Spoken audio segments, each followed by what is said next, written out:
Hi, నేను మీ Priyanka. Welcome to APCID YouTube channel. APCID ఎన్ని డిపార్ట్మెంట్స్ హ్యాండిల్ చేస్తుంది, ఎన్ని ప్రోగ్రామ్స్ ఇనిషియేటివ్స్ తీసుకొని ఎన్ని రెస్క్యూ ఆపరేషన్స్ చేసి ఎంతమందిని సేవ్ చేసింది, అలాంటి విషయాలని మనకి చెప్పడానికి మన ఎస్పీసీఐడి సరిత గారు మనతో ఉన్నారు. మ్యామ్ని అడిగి తెలుసుకుందాం.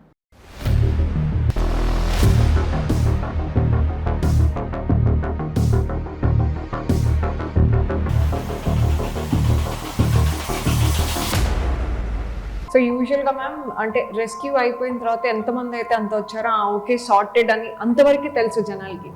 ఎవరు తీసుకొని వచ్చారు, మన స్టేట్లో అయితే తల్లిదండ్రులకి ఏ కండిషన్స్ వల్ల ఇట్లా చైల్డ్ లేబర్కి పంపాల్సి వచ్చింది.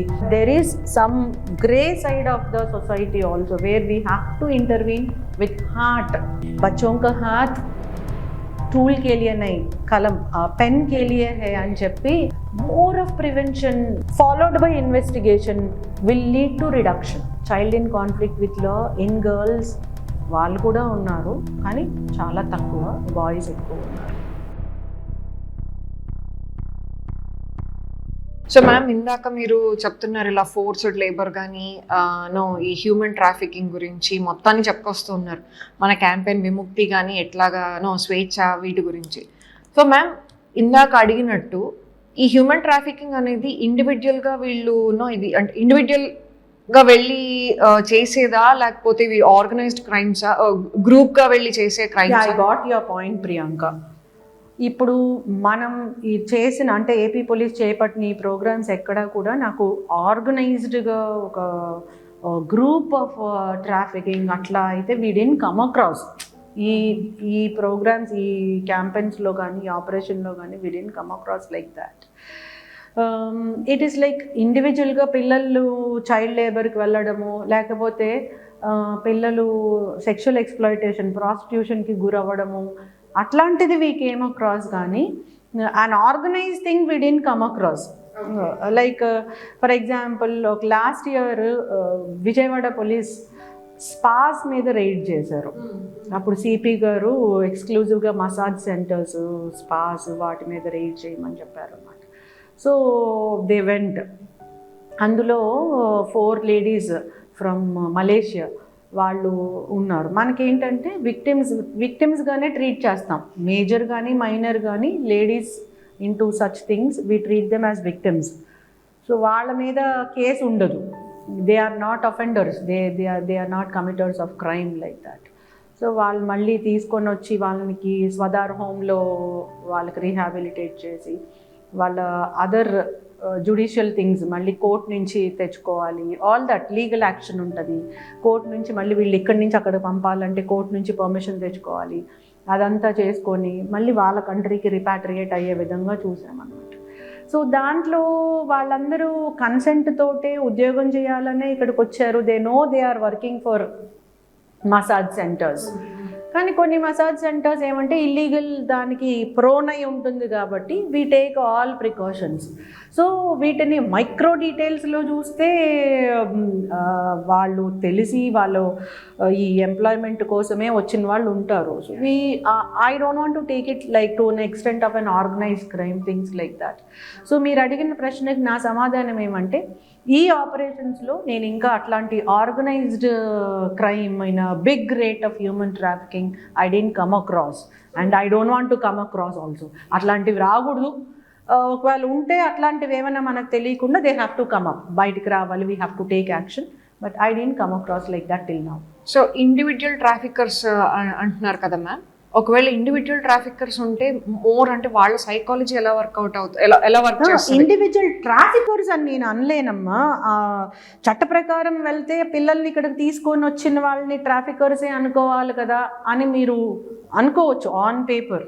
బట్ ఇక్కడ మ్యాక్సిమం పిల్లలు తల్లిదండ్రులు ఉండి వాళ్ళు because of socio economic conditions child లేబర్కి ప్రోన్ అయ్యి వెళ్ళడము, అట్లా మనం చూసినవే అనమాట. కొంతమంది ఉన్నారు జార్ఖండ్ నుంచి పనులు చేసుకోవడానికి వచ్చిన వాళ్ళు. రీసెంట్గా మొన్న ఆపరేషన్ స్వేచ్ఛలో we have seen like that also.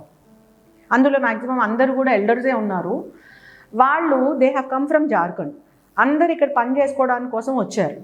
అక్కడ వాళ్ళు they didn't report on like trafficking ఆస్పెక్ట్స్లో ఎక్కడా మాకు రాలేదు, కానీ వాళ్ళకి మినిమం వేజెస్ మాత్రం వాళ్ళు ప్రామిస్ చేసినటువంటి వేజ్ వాళ్ళకి ఇవ్వాలి. వేతనము మినిమం వేజెస్ యాక్ట్ అని ఒక చట్టం ఉంది. As per minimum wages act per day ఇట్లాంటి టైప్ ఆఫ్ ఎంప్లాయ్మెంట్కి మినిమం ఎంత వేజ్ ఉండాలి అనేది ఇట్ ఈస్ ఇయర్ మార్క్డ్ అన్నమాట, చట్టం చెప్తుంది. దాని ప్రకారం వాళ్ళకి ఇవ్వాల్సినంత జీతం వాళ్ళకి ఇవ్వలేదు, వేజెస్ ఇవ్వలేదు. సో దాని మీద AHTU team of that particular district they have taken all of them before magistrate. జిల్లాలో జ్యుడిషియల్ మ్యాజిస్ట్రేట్ మనకి RDO గారు ఉంటారు, ఎగ్జిక్యూటివ్ మ్యాజిస్ట్రేట్ గారి ముందు ఈ కేసు అంతా పెడితే ఎగ్జిక్యూటివ్ మ్యాజిస్ట్రేట్ గారు దాని మీద లీగల్ యాక్షన్ తీసుకొని బ్యాక్ వేజెస్ అన్నీ క్యాలిక్యులేట్ చేస్తారు. As per minimum wages act వాళ్ళకి ఎంత వేజ్ ఇవ్వాలి, ఎంత ఇచ్చారు, ఇంకా ఎంత ఇవ్వాలి. సో ఈ ఆపరేషన్ స్వేచ్ఛలో భాగంగా సెకండ్ ఫేజ్లో వాళ్ళందరూ 32 బాయ్స్ ఉన్నారు, మేజర్సే ఉన్నారులేండి, అంటే 18 above years ఉన్నారు, మేబీ బిలో 20 అట్లాంటి పిల్లలు అనమాట వాళ్ళందరూ. వాళ్ళందరికీ మినిమం వేజెస్ బ్యాక్ వేజెస్ అన్ని క్యాలిక్యులేట్ చేసి 4,15,000 రూపీస్ RDO గారు క్యాలిక్యులేట్ చేసి వాళ్ళకి ఆ జీతం వాళ్ళకి ఇప్పించేసి వాళ్ళని అడిగితే వాళ్ళు మేము మళ్ళీ మా స్టేట్కి వెళ్ళిపోతాం అని చెప్పారు. సో మన AHTU team, labour department, NGOs వాళ్ళందరూ కూడా RDO గారు ముందు పెట్టి ఈ బ్యాక్ వేజెస్ ఇప్పించేసి వాళ్ళందరినీ మళ్ళీ బ్యాక్ టు దేర్ స్టేట్ వెళ్ళేలాగా ఎన్షూర్ చేసుకున్నారు. సో అట్లాంటిది I have come across in this issue.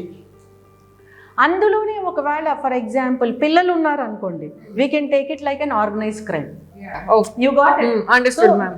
వాళ్ళు మేజర్స్ ఉన్నారు కాబట్టి నేను ఇప్పుడు ఆర్గనైజ్ క్రైమ్ అని నేను చెప్పలేను. ఐ షుడ్ నాట్ అగ్రీ అన్న దాన్ని ఆ సిచ్యువేషన్ అగ్రవేట్ చేసి నేను చేయకూడదు కదా. So since all of them are majors, వాళ్ళ బ్యాక్ వేజెస్ క్యాలిక్యులేట్ చేసి మినిమం వేజెస్ యాక్ట్లో ఎన్ఫోర్స్మెంట్ అది జరిగింది. చట్ట ప్రకారం వాళ్ళందరికీ బ్యాక్ వేజెస్ ఇచ్చేశారు, 4,15,000 ఇచ్చి వాళ్ళందరినీ వాళ్ళ స్టేట్కి పంపించారు అన్నమాట. ఇలా మళ్ళీ బాండెడ్ లేబర్ ఏమన్నా ఉందా అనేది కూడా they looked in to it. ఆ బాండెడ్ లేబర్ సర్టిఫికెట్ కూడా పోలీస్ ఆఫీసర్స్గా మాకు అధికారం లేదు ఇది బాండెడ్ లేబర్ అని డిక్లేర్ చేయడానికి. So bonded labour abolition act ప్రకారము RDO గారు, వారి టీము, లేబర్ డిపార్ట్మెంట్ వీరు చేసినటువంటి ఎంక్వైరీలో ఆ బాండెడ్ లేబర్ కండిషన్స్ ప్రూవ్ అవ్వాలన్నమాట. ఆ కండిషన్స్ ప్రూవ్ అయినాక they take action as per the bonded labour act. మళ్ళీ వాళ్ళకి కాంపెన్సేషన్ ఉంటుంది, చట్ట ప్రకారం కాంపెన్సేషన్ ఉంటుంది, వాళ్ళకి రీహాబిలిటేట్ చేసేటటువంటి ఒక లీగల్ ప్రొవిజన్స్ అన్నీ ఉంటాయి అన్నమాట. సో ఈ కేసులో ఏమంటే మినిమం వేజెస్ యాక్ట్లో వాళ్ళు దాని మీద ఎన్ఫోర్స్ చేసేసి వాళ్ళందరినీ బ్యాక్ టు దే స్టేట్ పంపించడం జరిగింది. అందులో కనుక ఒకవేళ పిల్లలు ఉంటే మాత్రం I would have taken it like there is some sort of trafficking, organise thing of trafficking జరిగింది అనుకోవచ్చు. కానీ since they are majors, they came for work, అక్కడ లేబర్ లేకపోవడం వల్ల ఇక్కడికి వచ్చారు కాబట్టి అట్లా. So one word answer to your question is, నేను పర్సనల్గా నేను విమెన్ ప్రొటెక్షన్ సెల్ ఎస్పీగా నేను వర్క్ చేసిన పీరియడ్లో మాత్రం ఇట్లా ఆర్గనైజ్డ్ ట్రాఫికింగ్ అనేది I didn't come across. There were child labour అనేది చాలా రిపోర్ట్ అయింది, కేసెస్ రిజిస్టర్ చేశాము, రీహాబిలిటేట్ చేశాము, కొన్ని చోట్ల రైడ్ చేశాము, రెస్క్యూ చేశాము. వేరే స్టేట్ వాళ్ళు ఒక దగ్గర రైస్ హస్క్ పెల్లెట్స్ ఉంటాయి, రైస్ హస్క్ ఉంటుంది కదా, ఆ హస్క్ తోటి చిన్న చిన్న బ్రిక్స్ లాగా చేస్తారు, హోటల్స్లో ఫర్నెస్లో పెట్టడానికి అనమాట, ఫ్యూల్ లాగా వాడతారు అనమాట. పుల్లలు, కట్టెపొయ్యలు లేదా గ్యాస్ బదులు ఇవి వాడతారు అనమాట. ఆ హస్క్ పెల్లెట్ మేకింగ్ దాంట్లో ఒకసారి మాకు ఇన్ఫర్మేషన్ వస్తే మా CID WPC team, women protection cell టీమ్నే పంపించడం జరిగింది. That is in the year 2020 పంపించడం జరిగింది. వీ హ్యావ్ సీన్ అందులో కొంతమంది పిల్లలు ఉన్నారు. We got the case registered and we have scene that వాళ్ళందరినీ CWC ముందు ప్రొడ్యూస్ చేసి వాళ్ళందరినీ మళ్ళీ వాళ్ళ స్టేట్కి పంపించేసాము. అప్పుడు ADG CID గారు ఆ స్టేట్ SP గారితో మాట్లాడారు, ఈ పిల్లలందరినీ రీహాబిలిటేట్ అయ్యే దాంట్లో మీరు కూడా ఇన్వాల్వ్ అయ్యి you ensure that they are again sent to schools, అది ఇదని మాట్లాడటం జరిగింది. అక్కడ ఏంటంటే పేరెంట్సే పంపించారు because of their socio-economic conditions and all. So itlantivi I have come across. So ma'am one last question దీనిలో. సో మీరు ఇప్పుడు చెప్తున్నారు ఒక్కొక్క కేసెస్ చెప్పుకుంటూ వస్తున్నారు. ఈ ట్రాఫికింగ్ లో మ్యామ్ ఎప్పుడైనా మీకు రిపిటేటివ్ అఫెండర్స్ కనిపించారా, పట్టుకున్నారా, లేకపోతే ఇప్పుడు దాకా డిడ్ యు కమ్ రెసిడివిజం అంటారు, అంటే రిపీటెడ్ అఫెండర్స్ అనలేము, పిల్లలు కదా ఇందులో ఉంది, మనం అఫెండర్స్ అనలేము. తప్పు చేసేవాళ్ళు రిపీటెడ్గా, yes there like that. Last time operation స్వేచ్ఛలో ప్రోగ్రామ్ సెకండ్ ఫేజ్ అయిపోయిన తర్వాత అందరు డిపార్ట్మెంట్స్ని మా ఏడీజీ గారి పర్మిషన్ తోటి ఇక్కడే కాన్ఫరెన్స్ పెట్టాను, మీటింగ్ పెట్టాను. అందులో ఒక AHD officer has brought to, she has flagged like ఈ హోటల్లో వాళ్ళు లాస్ట్ టైం కూడా చైల్డ్ లేబర్ వాళ్ళ దగ్గర డిప్లాయ్ చేసుకున్నారు, మనం కేసు రిజిస్టర్ చేసాము, మళ్ళీ డిప్లాయ్ చేసారు అని. Immediately deputy commissioner of labour also was part of that meeting అనమాట. So he has given instructions that వాళ్ళని అసలు మొత్తం సీజ్ చేసేలాగా, ఆ హోటలే సీజ్ అయిపోయేలాగా చేయమని అది. సో అట్లాంటివి we have taken up. Repeating offenders ఉంటారు, అఫెండర్స్ ఇక్కడ ఎవరు, ఎంప్లాయర్సే అఫెండర్స్. సో రిపీటెడ్ అఫెండర్స్ అనే దగ్గర we have taken to the notice of the labour department. Case register అవుతుంది. లేబర్ డిపార్ట్మెంట్కి ఏంటంటే they have their own powers, ఆ వర్క్ ప్లేస్ని మొత్తం క్లోజ్ చేసేయచ్చు కూడా. అది ఓకే. సో మ్యామ్ ఇందాక మీరు చెప్తున్నారు ఈ ఆన్లైన్ చైల్డ్ పోర్నోగ్రఫీ, సో ఇందులో జెండర్ రిస్ట్రిక్షన్ లేకుండా సో పిల్లల్ని మేల్ ఫీమేల్ తీసుకొని వాళ్ళని ఎక్స్ప్లాయిట్ చేస్తున్నారు అని. సో ఈ రెస్క్యూ ఆపరేషన్స్లో ఇప్పుడు దాకా ఎంతమందిని సేవ్ చేశారు మ్యామ్? అసలు ఫస్ట్ దీన్ని ఇది స్టార్ట్ ఇన్ఫాక్ట్ ఈ ఇనిషియేషన్ మీరు ఎప్పుడు స్టార్ట్ చేశారు, ఎలా స్టార్ట్ చేశారు? ప్రియాంక, ఈ ఆన్లైన్ చైల్డ్ పోర్నోగ్రఫీ అనేది ఇట్ ఈస్ గ్లోబల్ పాండమిక్ లాంటిది అనమాట. It is going across worldwide. There is millions of amount involved in this, that big mafia ఇది. నేను ఇంటర్నేషనల్ కాన్ఫరెన్స్ కూడా వెళ్ళాను ఇన్ ద ఇయర్ 2019. అప్పుడు కోల్కతాలో జరిగింది international conference on child trafficking for the purpose of sexual exploitation. అందులో కూడా వెళ్ళాను. ఏ కంట్రీ, ఏ స్టేట్ ఎట్లా ఉంది అనే దాని మీద డిస్కషన్స్ అవి జరిగినాయి. సో మీ క్వశ్చన్కి ఆన్సర్, నా నోటీస్కి ఇది ఈ యాక్టివిటీలో నేను పర్సనల్గా ఇన్వాల్వ్ అయి ఉన్నది. Last year September 22nd I was made state nodal officer to look into the functioning of CP CSAM RGR portal. CID is nodal agency for that also. CP ante child pornography, CSAM ante child sexual abuse material, RGR ante rape and gang rape. There is a portal online taken up by Ministry of Home Affairs. Ministry of Home Affairs 2018 October 30th నుంచి ఒక programme roll out చేసింది. దాన్ని I4C అంటాం. I4Cs, Indian cyber crime coordination centre. 4 Cలు.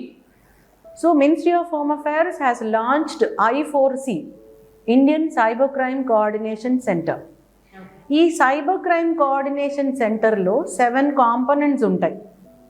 7 components అంటే cyber crime గురించి training కానీ, child పోర్నోగ్రఫీని prevent చేసేటటువంటి పోర్టల్ కానీ, ఫైనాన్షియల్ ఫ్రాడ్కి సంబంధించింది, ఆన్లైన్ ఫైనాన్షియల్ క్రైమ్కి సంబంధించింది కానీ, అదర్ సైబర్ క్రైమ్స్ గురించి కానీ 7 కాంపోనెంట్స్లో one of the component is national crime reporting portal which looks into prevention of online child sexual abuse material. Like దీన్ని సింప్లిఫై చేస్తాను, అంత పెద్ద పెద్ద టర్మ్స్ కాకుండా సింప్లిఫై చేస్తాను.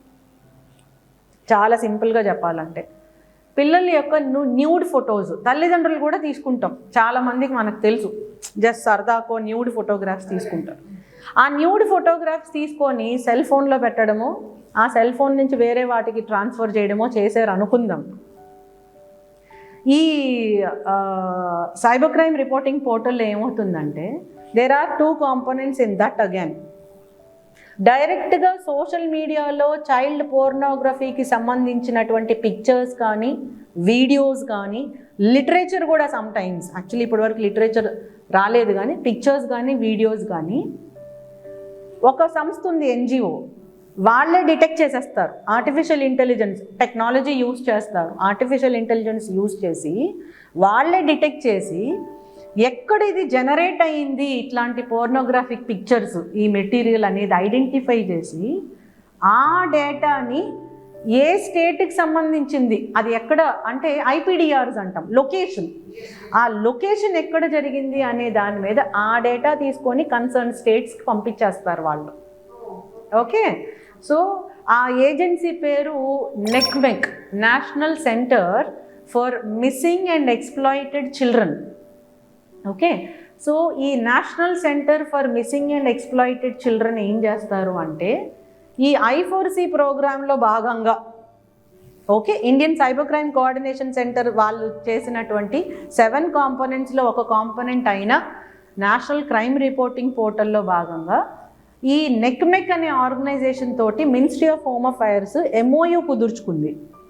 ఈ ఆర్గనైజేషన్ ఏం చేస్తుంది, మన కంట్రీలో మన కంట్రీ వరకే పరిమితం అవుదాం, చైల్డ్ పోర్నోగ్రఫిక్ మెటీరియల్ ఏ మాధ్యమంలో ఉన్నా Twitter, Facebook, Instagram, whatever, cell phones, ఏ ప్లాట్ఫామ్లో అయినా చైల్డ్ పోర్నోగ్రాఫిక్ మెటీరియల్ ఉంటే వాళ్ళ టెక్నాలజీ యూజ్ చేసి, ఆర్టిఫిషియల్ ఇంటెలిజెన్స్ యూజ్ చేసి ఆ మెటీరియల్ ఉన్న ఆ పర్సన్ ఎవరైతే జనరేట్ చేస్తున్నారో ఆ ఎలక్ట్రానిక్ డివైస్ యొక్క పర్టికులర్స్ కూడా ఇచ్చేస్తారు. ఓకే, సో ఈ నెక్మెక్ ఏం చేస్తుంది, NCRP పోర్టల్లో మన స్టేట్కి సంబంధించి ఎవరన్నా పోర్నోగ్రాఫిక్ మెటీరియల్ అప్లోడ్ చేసినా, సర్క్యులేట్ చేసినా వాళ్ళ డీటెయిల్స్ ఇచ్చేస్తుంది IP అడ్రస్తో సహా. రియలీ ఆ డీటెయిల్స్ ఇస్తే అది మన స్టేట్లో CID is a nodal agency where I'm given the responsibility to look after that portal also. Last year నాకు ఇచ్చారు అనమాట. So what we do at CID అంటే మేము ఆ మెటీరియల్ అంతా మేము పోర్టల్ నుంచి డౌన్లోడ్ చేసి PDF ఫామ్లో తీసుకొని వాటిని కన్సర్న్డ్ డిస్ట్రిక్ట్స్కి పంపించాలి. మళ్ళీ పంపించేది మెయిల్ చేయొచ్చా, చేయకూడదు, మనమే సర్క్యులేట్ చేసి అవుతుంది. చైల్డ్ పోర్నోగ్రాఫిక్ మెటీరియల్ని అంటే చిల్డ్రన్ని అశ్లీలంగా చూపించే పిక్చర్స్ కానీ ఈడియోస్ కానీ జనరేట్ చేయడం ఎంత నేరమో సర్క్యులేట్ చేయడం అంతే నేరం. Generation is an offence, circulation also is an offence. Child pornography possessing also is an offence. Actually pornographic pictures possessing offence కాదని రీసెంట్గా గౌరవ్ కేరళ హైకోర్టు వారు జడ్జిమెంట్ ఇచ్చారు. అదేది మేజర్స్ అయితే పోర్నోగ్రాఫిక్ మెటీరియల్ నా ఫోన్లో ఉండి ఎవరు లేకుండా నేను ఒక్కదాన్నే చూసుకుంటే it is not an offence అని గౌరవ్ హైకోర్ట్స్ ఇచ్చినాయి జడ్జిమెంట్స్. కానీ చైల్డ్ పోర్నోగ్రఫీ అట్లా కాదు. Child pornography generation is an offence, circulating is an offence, possessing also is an offense, viewing also is an offense. Child pornography in all terms it is an offense. Okay, so coming back to our discussion, నెక్మెక్ వాళ్ళు ఏ స్టేట్కి ఆ state పంపించినటువంటి ఆ ఇన్ఫర్మేషన్ని state nodal agency అయిన మన Andhra Pradesh police head క్వార్టర్స్లో ఉన్న CID అది డౌన్లోడ్ చేసుకొని వాటిని CDs రూపంలో ఆ PDF చేసి CD రూపంలో సంబంధిత జిల్లా SP గారికి సీల్డ్ కవర్లో పంపాలా. ఎందుకు, మనం సర్క్యులేట్ చేయకూడదు. ఇప్పుడు సర్క్యులేట్ చేస్తే నా ఫోన్లో నుంచి నేను పంపిస్తే నేను కూడా నేరం చేసినట్టే. అక్కడ పోలీస్ ఆఫీసరా, నోడల్ ఆఫీసరా జాంతానే, whoever does it is an offence అనమాట. సో మేము మళ్ళీ దాన్ని డౌన్లోడ్ చేసి CDలు చేసి కన్సర్న్డ్ SPకి సీల్డ్ కవర్లో పంపిస్తే SP గారు వాళ్ళ టీంకి దాని మీద లీగల్ యాక్షన్ తీసుకోవడానికి వాటిని టిప్ లైన్స్ అంటారు, సైబర్ టిప్ లైన్స్ అంటారు అన్నమాట. Cyber tip lines. సో ఈ నెక్మెక్ వాళ్ళు మనకి NCRP పోర్టల్లో ఏ రాష్ట్రానికి ఆ రాష్ట్రం ఆ ఇన్ఫర్మేషన్ పంపిస్తారు. ఒక్కొక్క ఇన్ఫర్మేషన్ ఒక్కొక్క సైబర్ టిప్ లైన్ అంటారు అన్నమాట.